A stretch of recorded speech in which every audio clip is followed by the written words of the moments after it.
Hey everyone, my name is Lisa Purdy and I am reading along Genesis with you. I'm in the Amplified Version. I'm on chapter 31 and it's a bit of a long chapter, so I'm going to go ahead and get started. Jacob heard Laban's sons complaining. Jacob has taken away all that was our father's. He has acquired all the wealth and honor from what belonged to our father. And Jacob noticed that Laban looked at him less favorably than before. Then the Lord said to Jacob, "Return to the land of your fathers and to your people, and I will be with you." So Jacob sent and called Rachel and Leah to the field of to his flock. And he said to them, "I see how your father looks at me, that he is not friendly towards me as before, but the God of my father has been with me. You know that I have served your father with all my might and power. But your father has deceived me and changed my wages 10 times. But God did not allow him to hurt me. If he said, 'The speckled shall be your wages,' then all the flock bore speckled. And if he said, 'The streaked shall be your hire,' then all the flock bore streaked. Thus God has taken away the flocks of your father and given them to me. And I had a dream at the time the flock conceived. I looked up and saw the rams, which mated with the she-goats, were streaked, speckled, and spotted. And the angel of God said to me in the dream, 'Jacob.' And I said, 'Here I am.'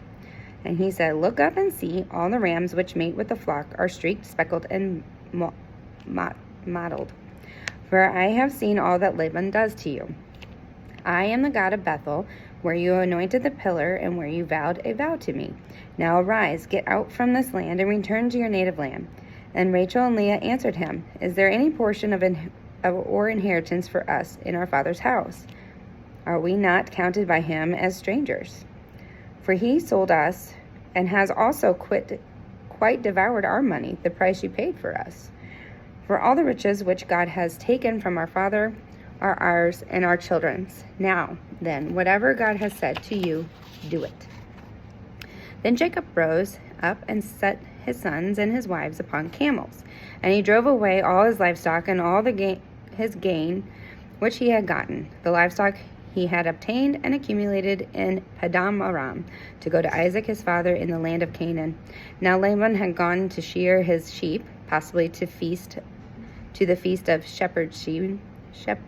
sheep shearing, and Rachel stole her father's household gods. Oh boy.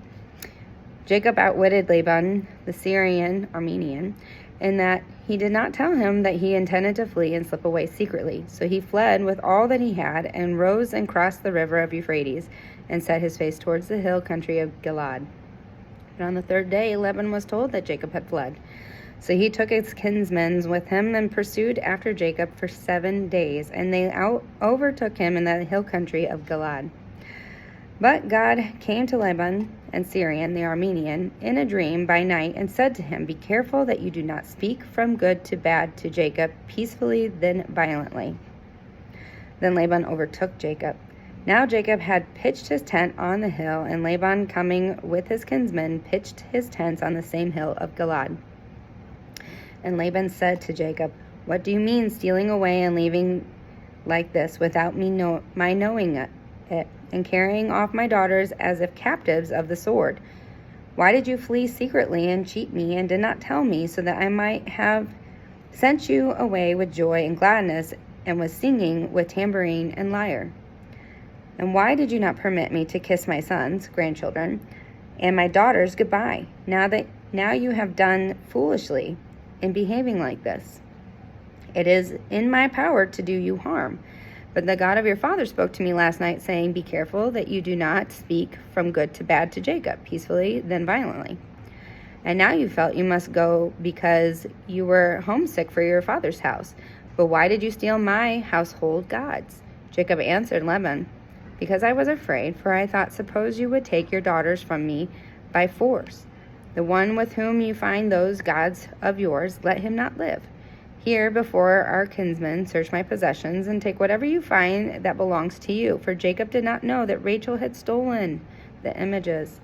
So Laban went to Jacob's tent and into Leah's tent and the tent of the 2 maids, but he did not find them. Then he went from Leah's tent into Rachel's tent. Now Rachel had taken the images, the gods, and put them in the camel's saddle and sat on them. Laban searched and felt through all the tent, but did not find them. And Rachel said to her father, "Do not be displeased, my lord, that I cannot rise up before you, for the period of woman is upon me, and I am unwell." And he searched but did not find the gods. Then Jacob became angry and reproached and argued with Laban. And Jacob said to Laban, "What is my fault? What is my sin that you so hotly pursued me? Although you have searched and felt through all my household possessions, what have you found of all your household goods? Put it here before my brethren and yours, that they may judge and decide between us. These 20 years I have been with you. Your ewes and your she-goats have not lost their young, and the rams of your flock have not been eaten by me. I did not bring you the carcasses of the animals torn by wild beasts. I bore the loss of it. You required of me to make good on all that was stolen, whether it was occurred by day or by night. This was my lot by day. The heat consumed me, and by night the cold, and I could not sleep. I have been 20 years in your house. I served you 14 years for your 2 daughters and 6 years for your flocks, and you have changed my wages 10 times. And if the God of my father, the God of Abraham, and the dread, lest he should fall, and fear, lest he offend, of Isaac, had not been with me, surely you would have sent me away now empty-handed. God has seen my affliction and humiliation, and the wearing labor of my hands rebuked you last night." Laban answered Jacob, "These daughters are my daughters, these children are my children, these flocks are my flocks, and all that you see is mine.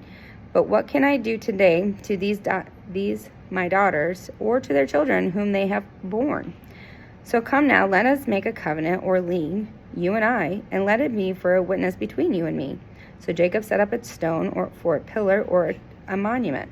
And Jacob said to his brethren, "Gather stones," that they took stones and made a heap, and they ate together there upon the heap. Laban called it Jagar Shahudueth, witnessing a heap in Aramaic. But Jacob called it Galid, a witness heap in Hebrew. Laban said, "The heap is a witness today between you and me," therefore it was named Galid. And the pillar or monument was called Mizpah, which is watch post. For he, Laban, said, "May the Lord watch between you and me when we are absent and hidden from one another. If you should afflict, humiliate, or lower, divorce my daughters, or if you should take other wives besides my daughters, although no man is with us to witness, see and remember God's witness between you and me." And Laban said to Jacob, "See this heap and this pillar, which I have set up between you and me? This heap is a witness, and this pillar is a witness, that I will not pass by this heap to you, and that you will not pass by this heap and this pillar to me for harm. The God of Abraham and the God of Nahor, and the God, the object of worship, of their father Terah, an idolater, judge between us." But Jacob swore only to the one true God, the dread and fear of his father Isaac. Then Jacob offered a sacrifice on the mountain and called his brethren to eat food, and they ate food and lingered all night on the mountain. And early in the morning Laban rose up, kissed his grandchildren and his daughters, pronouncing a blessing, asking God's favor on them. Then Laban departed and returned to his home. So, I guess we find out a little bit later, or maybe I can't remember what goes on with those gods, but that was clearly a bad thing. And it's not the only time that we see someone try to hide gods that they have stolen from someone. So she clearly still honored and valued those over the true God. It's interesting the interaction that the true God spoke to Laban, and yet he still wanted to bless by these other gods' names and do this covenant with Jacob based on these other gods. But Jacob was like, "Nope, there's only one God. I'll do it based on that, and I will go through the process, but it's only on by his witness, none of these other things." And he also made sure to use the Hebrew words versus the Aramaic words that Laban was using. So just some interesting cultural things there. And then, Laban basically is like, "Well, I can't do anything because you literally have nothing of mine that I can see. Even though this is my family too." And so that's it. So that was how they parted ways. And we'll see how Jacob's life turns out from there. I hope this helps you get in the Word and be encouraged to be doing this daily. And I hope you have a great day.